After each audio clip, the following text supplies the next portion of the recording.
Village business मराठीमध्ये आपले खूप खूप स्वागत आहे. आज आपण अगरबत्ती बनवण्याची प्रक्रिया पाहणार आहोत. ज्यामध्ये अगरबत्ती मसाला तयार करणे, काडीला मसाला लावणे आणि सुगंधीकरण.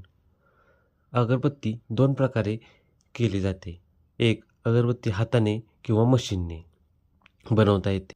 दोन्ही सामान्यतः दोन्ही पद्धतीसाठी वापरली जाते. एक मसाला पेस्ट तयार करणे. अगरबत्तीचा मसाला हा तिचा मुख्य भाग असतो, जो जळतो आणि सुगंध पसरवतो. कच्चा माल एकत्र करतो. चारकोल पावडर अगरबत्तीचा मुख्य ज्वलनशील घटक आहे.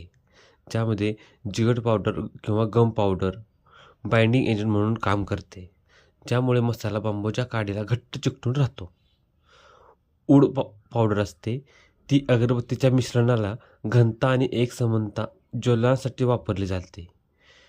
हे सर्व घटक एका मशीनमध्ये चांगले मिसळून घेतले जातात. त्यानंतर त्याची पेस्ट हे एका सुक्या मिश्रणात आवश्यकतेनुसार पाणी हळूहळू मिसळले जाते आणि ते एक घट्ट आणि मऊ गुळगुळीत पेस्ट होईपर्यंत मिसळले जाते. त्यानंतर मिश्रणाची गुणवत्ता चांगली नसेल तर अगरबत्ती नीट जळत नाही. दुसरी पद्धत आहे अगरबत्ती तयार करणे. बांबूची काडी 7 ते 8 इंचाच्या लांबीच्या बांबूच्या पातळ काड्या घेतल्या जातात. त्या शक्यतो भारतामध्ये कमी मिळतात. ते फॉरेनवरून मागवले जातात. त्यानंतरनं अगरबत्ती बनवण्याच्या मशीनने तयार केलेल्या मसाला गोळा टाकला जातो. मशीन आपोआप हा मसाला बांबूच्या काडीवर एकसमान जाडीत गुंडाळते आणि अगरबत्ती तयार करते. हाताने तयार मसाल्याचा गोळा घेऊन तो बांबूच्या काठीवर हाताने रोल करून मसाला लावला जातो. त्यानंतरनं ज्या अगरबत्ती तयार झाल्या ते वाळवणे हे खूप महत्त्वाचे असते. ते उन्हात वाळवले तर ते वाकडे होण्याची शक्यता जास्त असते. अगरबत्ती ही 24 ते 48 तासासाठी सुकवण्यासाठी ठेवले जातात. अगरबत्ती पूर्णपणे कोरडी झाल्यावरच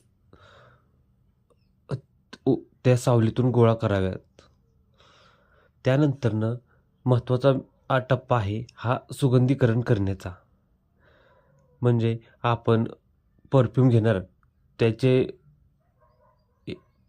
परफ्यूमचे माप असतं.